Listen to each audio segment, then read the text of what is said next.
다윗 왕의 역사. 다윗은 이새의 8번째 아들로 약 15세의 사무엘 선지자를 통해 왕으로 기름 부음을 받고 왕궁에 들어가 수금을 연주하며 사울이 악신에 들려 번뇌하는 것을 치료하는 일을 하였습니다.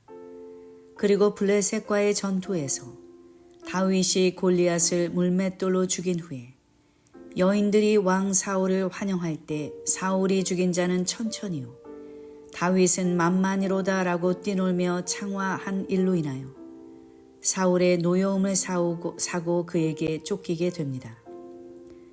그러나 다윗은 하나님이 함께 하심으로 백성의 칭송을 받으며 그 명성이 점점 높아졌습니다. 사울 왕까지도 여호와께서 다윗과 함께 계심을 보고 알 정도였습니다. 이러한 다윗을 시기한 사울은 다윗을 죽이려고 그가 수금을 타고 있을 때 창을 던졌으며 다윗의 집에 사자들을 보내어 그를 죽이라고 명령하였습니다. 다윗은 진퇴양난의 위기 속에서 자신을 구해줄 수 있는 분은 오직 하나님뿐임을 깨닫고 살려달라고 간절히 하나님께 매달렸습니다. 이때 다윗이 지은 시가 바로 시편 59편입니다. 시편 59편의 표제는 사울이 사람을 보내어 다윗을 죽이려고 그 집을 지킨 때라고 기록되어 있습니다. 사울이 보낸 사자들은 다윗의 집으로 달려와서 매복하여 지키다가 아침에 그를 죽이라고 명을 받은 상태였습니다. 다윗은 사울이 보낸 이 군사들을 가리켜 생명을 해하려고 엎드려 기다리는 자, 강한 자, 모여 나를 치려는 자, 개처럼 울며 성으로 두루 다니는 자, 피 흘리기를 즐기는 자, 입으로 악을 토하며 그 입술에는 칼이 있는 자라고 불렀습니다.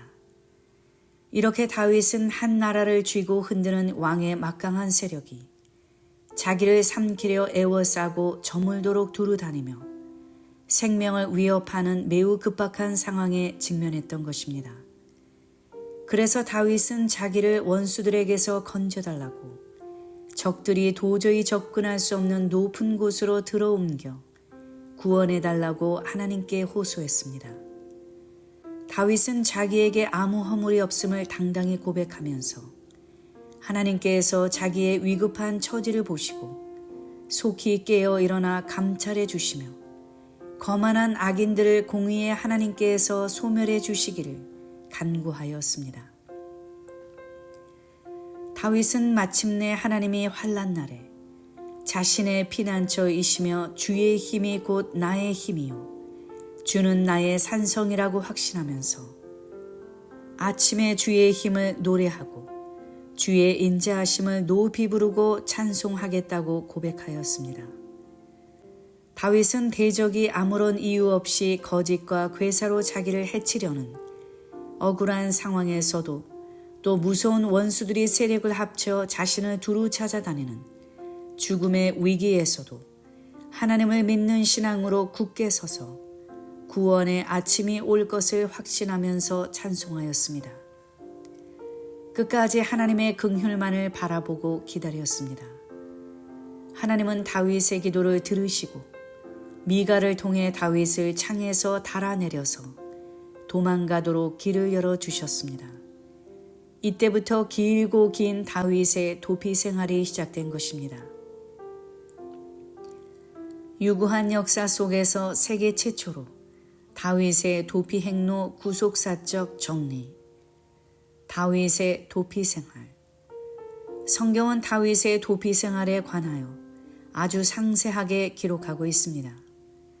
다윗의 도피 생활이 시작된 때는 블레셋의 장수 골리앗을 죽인 지 얼마 지나지 않은 주전 1020년경이었습니다.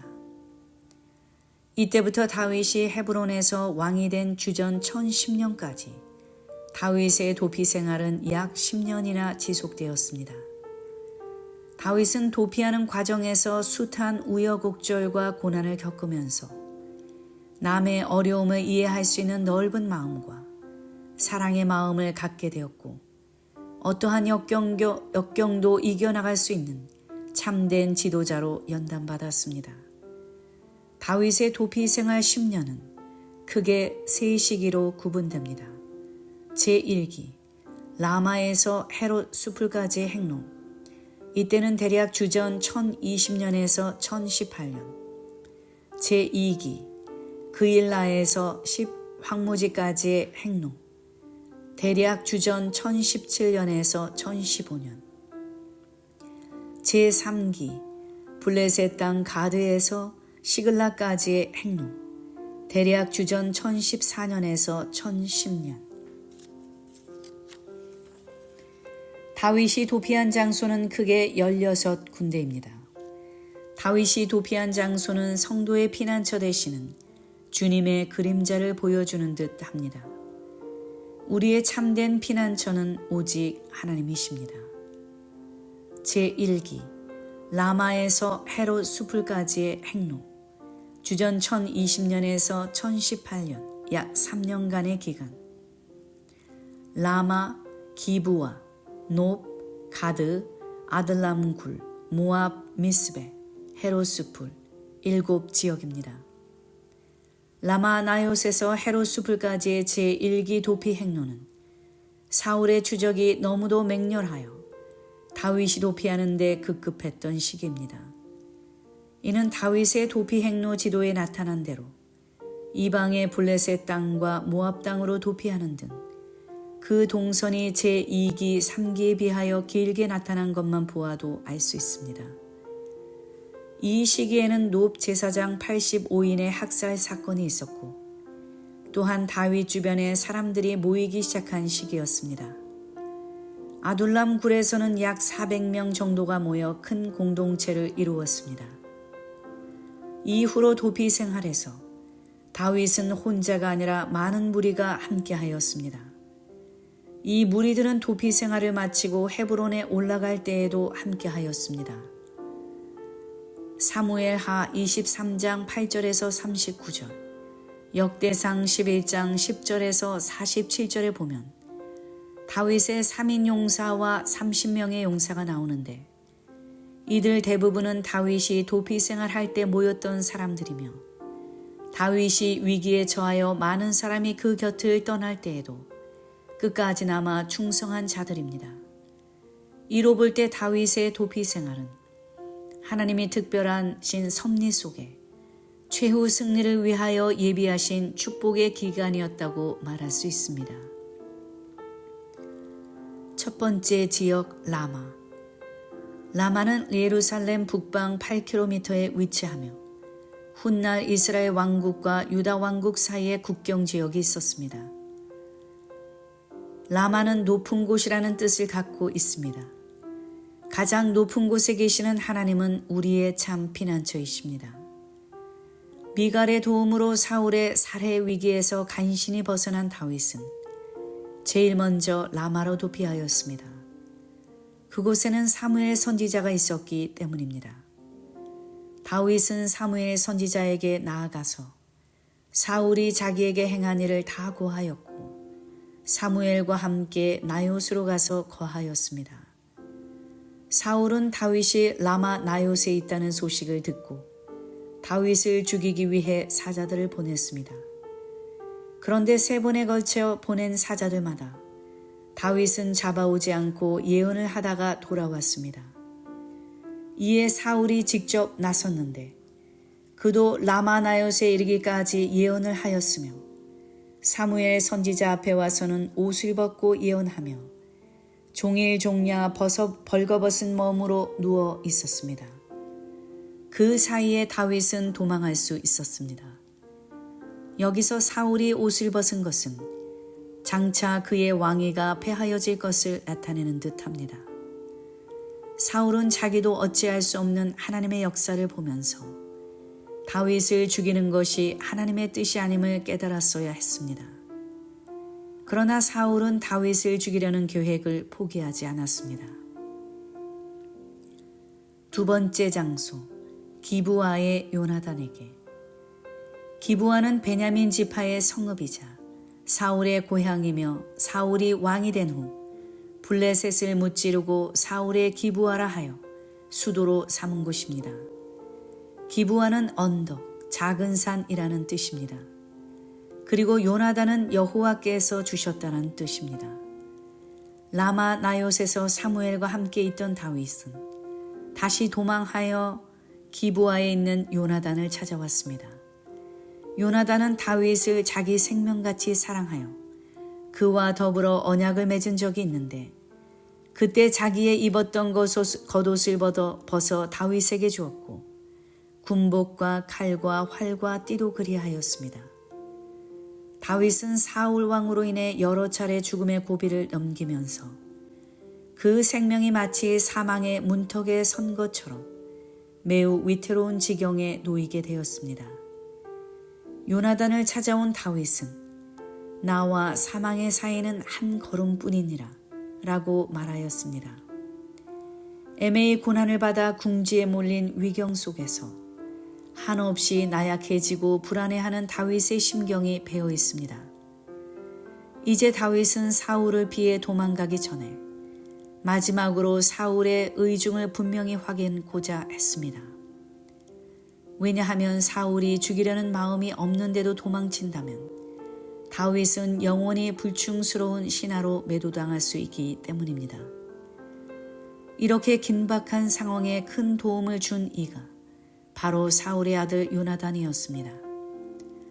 다윗이 라마 나옳에서 도망쳐 요나단에게 왔을 때 두 사람은 상호 보호의 약속을 체결하였습니다.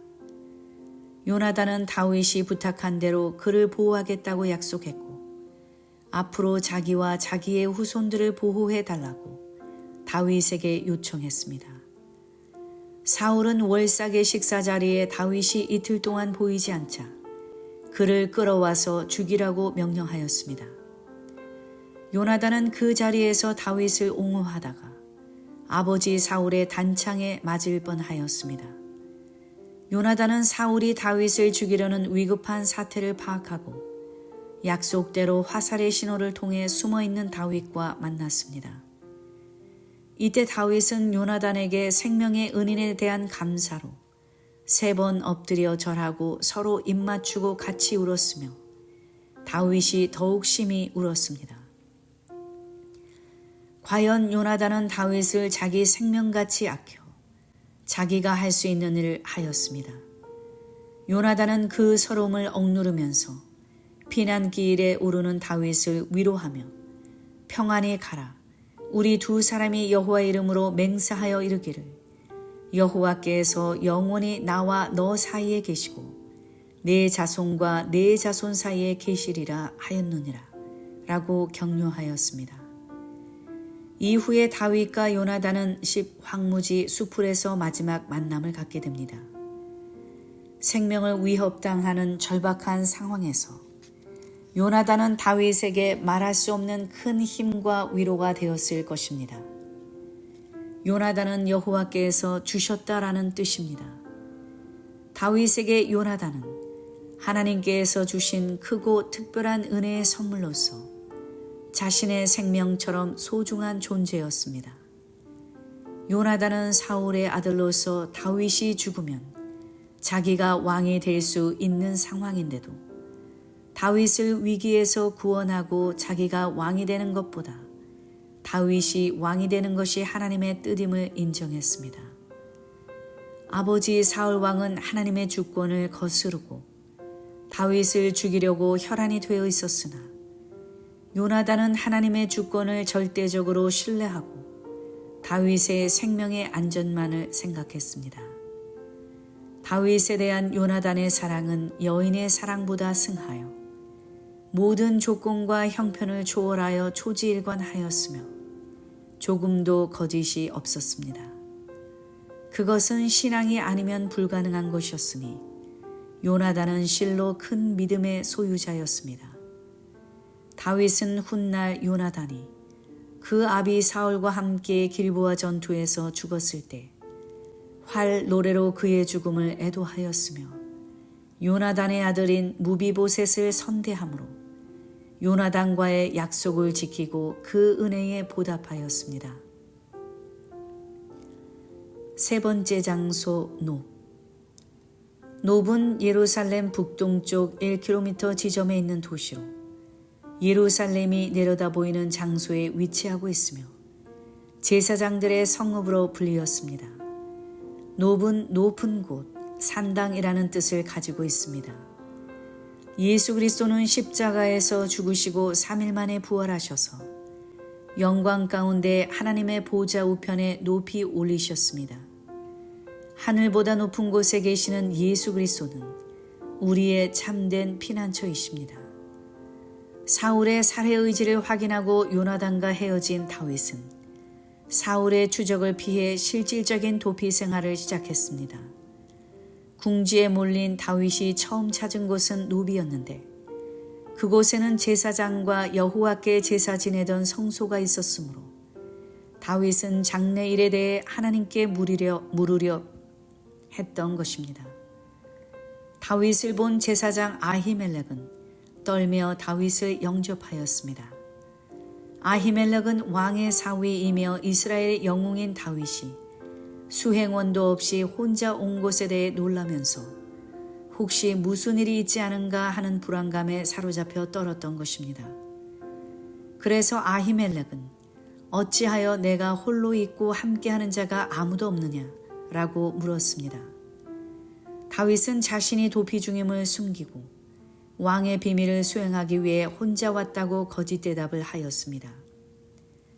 만일 자신이 사울 왕을 피해 도망왔다는 사실을 아히멜렉이 알면 사울의 보복이 두려워 도와주지 않을 것으로 판단하여 다윗은 이기적인 마음으로 거짓말을 한 것입니다.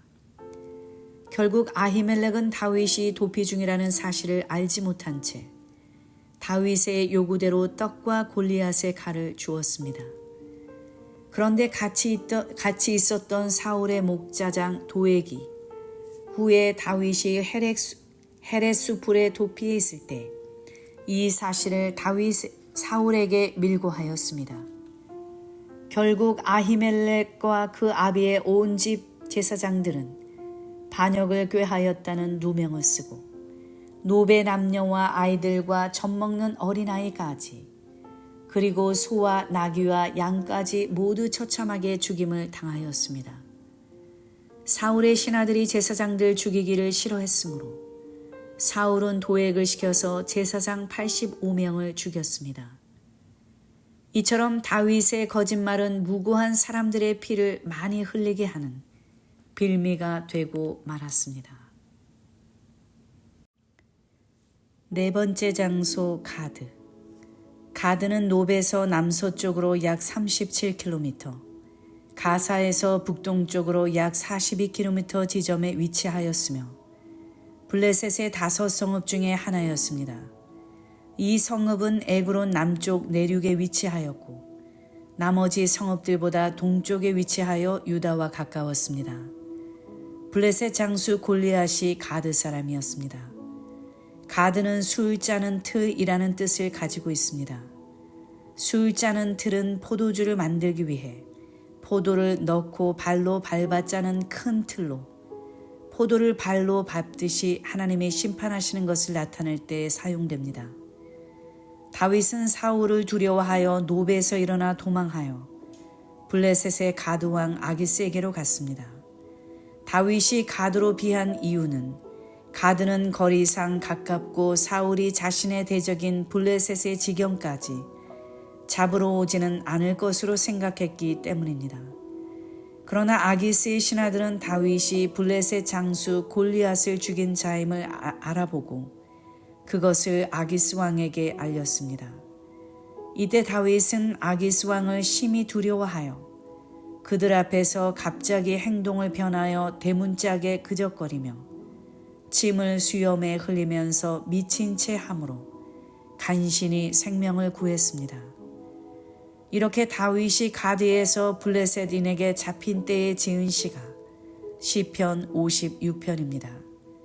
시편 56편 표지에는 요낫 엘렘 르호김에 맞춘 노래라고 되어 있는데 이는 멀리 있는 침묵하는 비둘기라는 제목의 시로 알려져 있습니다. 고국을 떠나 이방 블레셋 땅, 그곳에서 자신의 처량한 신세를 노래한 것입니다. 다윗은 사울의 집요하고 끊임없는 추격과 곳곳에 숨어서 자신의 종족을 살피며 사울에게 밀고하는 수많은 대적자들 때문에 어느 한 곳에서도 마음 편히 정착하지 못하였습니다. 위급한 상황이 닥치면 밤이든 낮이든 안전한 곳을 찾아 이곳저곳을 헤매야 하는 실로 생명을 긴 피신 생활이었습니다. 그래서 다윗은 사울 왕의 칼날을 피해서 이방 블레셋 땅에까지 들어간 것입니다. 그런데 망명자의 신세로도 살아남을 수 없는 극한 위경에 처했을 때 다윗은 갈피를 잡지 못하고 극도의 슬픔에 잠겼을 것입니다.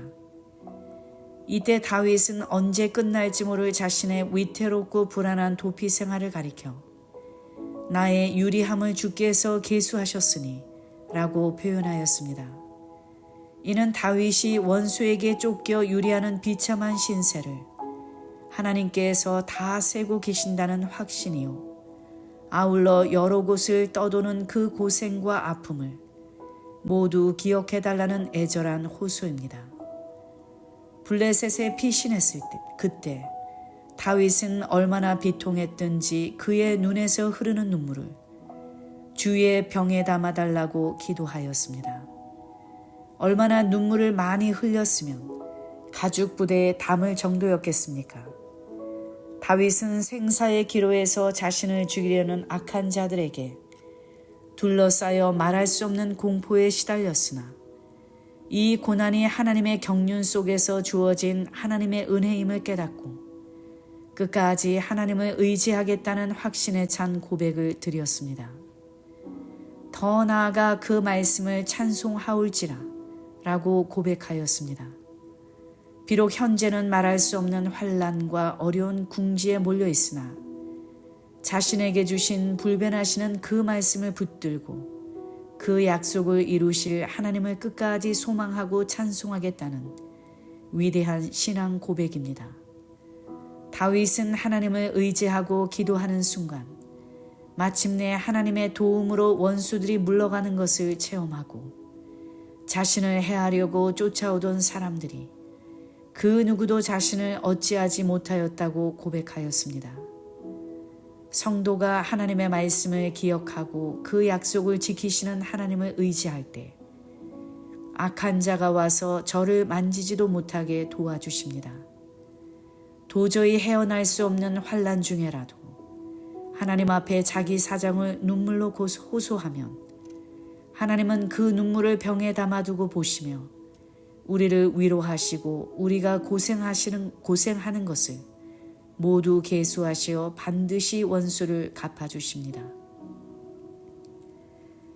다윗은 가드왕 아기스에게서 극적으로 탈출한 사건을 배경으로 훗날 시편 34편을 지었습니다. 시편 34편의 표제는 다윗이 아비멜렉 앞에서 미친 채 하다가 쫓겨나서 지은 시라고 기록되어 있습니다. 다윗은 과거에 골리앗을 죽인 장본인임이 밝혀져 죽을 수밖에 없는 일촉즉발의 위기 속에서 미친 신용을 하여 빠져나온 것이 전적으로 자신의 기도에 대한 하나님의 응답이었다고 고백하였습니다. 시편 34편 4절에서 내가 여호와께 구함에 내게 응답하시고 내 모든 두려움에서 나를 건지셨도다.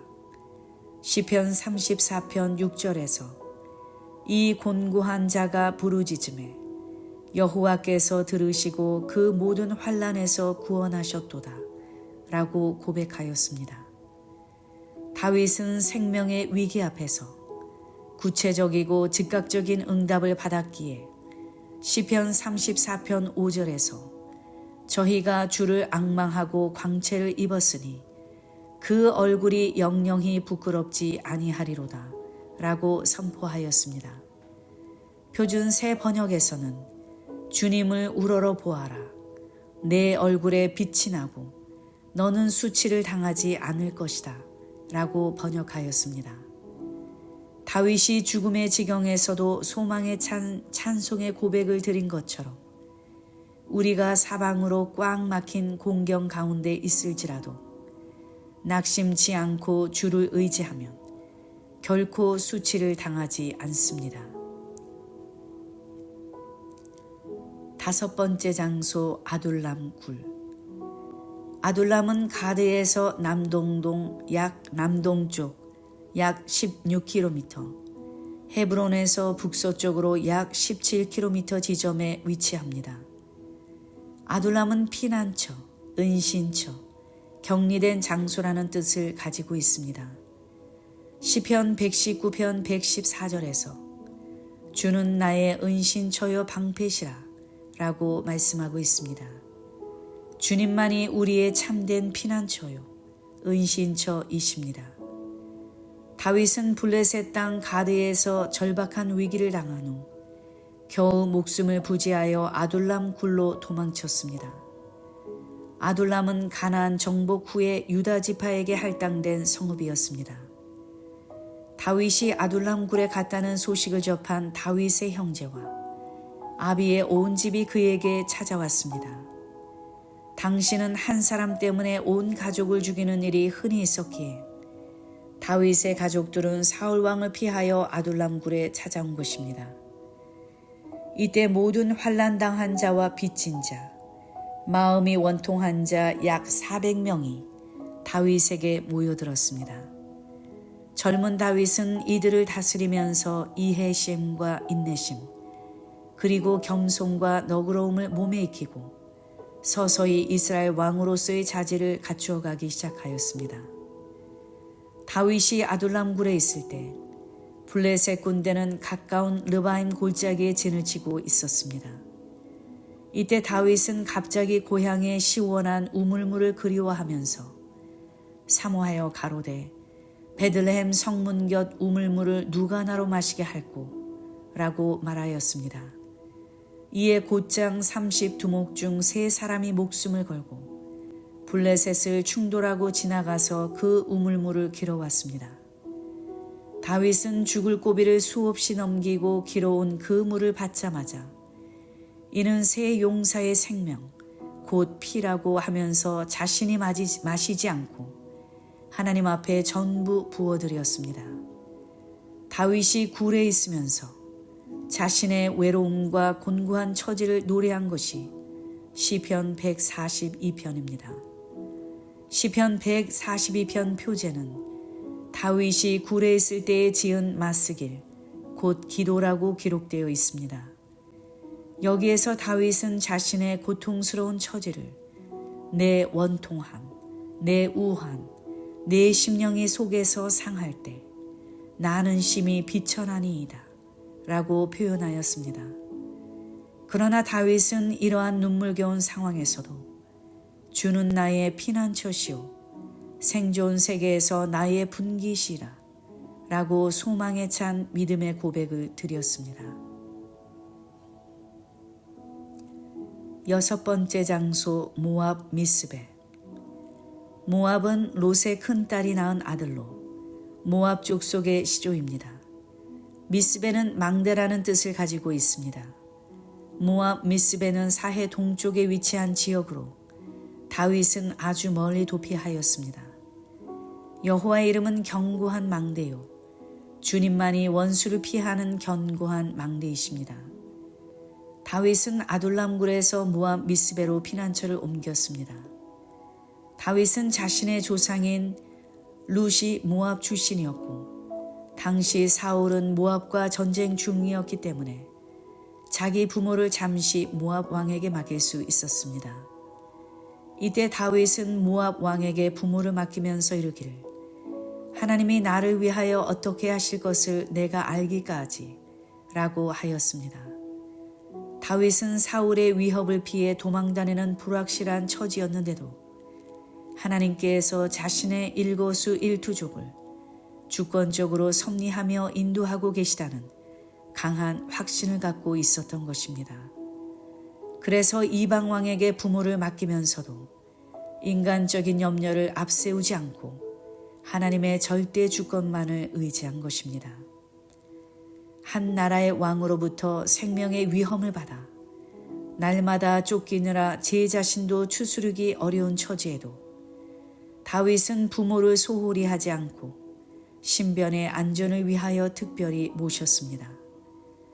다윗은 위로 하나님을 경외하고 아래로 부모를 공경한 참된 신앙 인격의 사람이었습니다. 다윗이 모압 왕에게 부모를 맡길 때 다윗은 그의 요새에 있었다고 기록하고 있습니다. 여기 요새는 모압에 있는 불특정한 요새로 보기도 하고 마사다로 보기도 합니다. 마사다는 산의 요새라는 뜻이며 엔게디 남쪽으로 약 16km 지점에 위치한 사해 서쪽 해안에 있는 난공불락의 바위로 된 요새입니다. 7번째 장소 헤렛 수풀. 헤렛 수풀은 그일라와 아둘람 사이의 수풀로 그일라 근처에 있는 것으로 알려졌으나 정확한 위치는 아직까지 확인되지 않았습니다. 헤렛은 나무가 울창한 숲이라는 뜻을 가지고 있습니다. 예수 그리스도는 푸른 나무, 큰 나무로 비유되곤 합니다. 예수 그리스도는 모든 하나님의 백성을 품기에 부족함이 없는 크고 울창한 생명의 숲입니다. 다윗은 갓 선지자로부터 이 요새에 있지 말고 떠나 유대 땅으로 들어가라 라는 말씀을 듣고 그곳을 떠나 유다 땅에 있는 헤렛 수풀로 옮겼습니다. 그런데 뜻밖에도 선지자가 지시한 그곳에서 너무도 참혹한 소식을 듣게 됩니다. 사울은 다윗과 그와 함께 있는 사람들이 나타났다 함을 듣고 기브와 높은 곳에서 손에 단창을 들고 에셀나무 아래 앉고 모든 신하들은 그 곁에 섰습니다. 사울은 곁에 선 신하들에게 경노하면서 너희 베냐민 사람들아 들으라. 이새의 아들이 너희에게 각기 밭과 포도원을 주며 너희로 천부장 백부장을 삼겠느냐. 너희가 다 공모하여 나를 대적하며 내 아들이 이새의 아들과 맹약하였으되 내게 고발하는 자가 하나도 없고 나를 위하여 슬퍼하거나 내 아들이 내 신하를 선동하여 오늘이라도 매복하였다가 나를 치리하는 것을 내게 고발하는 자가 하나도 없도다 라고 호통을 쳤습니다. 이때 사울은 그의 신하 에돔 사람 도액으로부터 제사장 아히멜렉이 다윗을 위하여 여호와께 묻고 그에게 식물도 주고 블레셋 사람 골리앗의 칼도 주었다라는 소식을 들었습니다. 이에 사울은 좌우의 시위자들에게 돌이켜 가서 여호와의 제사장들을 죽이라 라고 명령하였으나 왕의 신하들이 손을 들어 여호와의 제사장 죽이기를 싫어하였습니다. 이에 사울은 도액을 시켜 그날에 아히멜렉과 함께 노베에 있는 제사장 85명을 쳐서 죽였으며 제사장들의 성읍 노베 남녀와 아이들과 젖먹는 어린아이와 짐승까지도 다 칼로 쳐 죽이는 피비린내 나는 악행을 저질렀습니다. 이때 아히멜렉의 아들 가운데 오직 아비아달만이 사울의 칼을 피하여 구사일생으로 살아서 다윗에게 찾아와 이 사실을 알렸습니다. 다윗은 제사장들이 죽게 된 원인이 자신에게 있다고 하면서 두려워 말고 내게 있으라. 내 생명을 찾는 자가 내 생명도 찾는 자니 내가 나와 함께 있으면 보존하리라 라며 아비아달을 자신과 함께 머물도록 했습니다. 다윗은 자기 때문에 무고하게 죽임을 당한 아히멜렉과 제사장들을 생각할 때에 가슴이 무너질 만큼 참담했을 것입니다. 다윗은 엄청난 피해 보복을 일으킨 도액을 생각할 때 견딜 수 없는 의분이 치밀어 올랐습니다. 다윗은 심히 번민하여 답답한 심정을 가지고 시편 52편을 지었습니다. 그는 도액을 가리켜 강포한 자라고 하면서 높 땅에서 일어난 대학살의 비극적 참상이 날카로운 삭도같이 간사를 행하는 도액의 거짓된 혀 때문임을 지적했습니다. 혀를 잘 쓰면 남을 살리는 양약이 되고 듣는 이의 마음을 즐겁고 유쾌하게 하지만 도액처럼 남을 중상모략하는 혀는 무고한 사람을 찔러 죽이는 날카로운 비수와 같은 것입니다. 도액과 같이 하나님을 의지하지 않고 자기 힘과 물질만 의지하는 자는 잠시 흥황하는 듯 하지만 영영히 장막에서 뽑히고 생존하는 땅에서 그 뿌리까지 뽑혀 완전히 멸망할 것입니다. 그러나 절망할 수밖에 없는 비참한 상황에서도 하나님을 굳게 의지하며 영영히 시들지 않는 푸른 감람나무같이 견고합니다.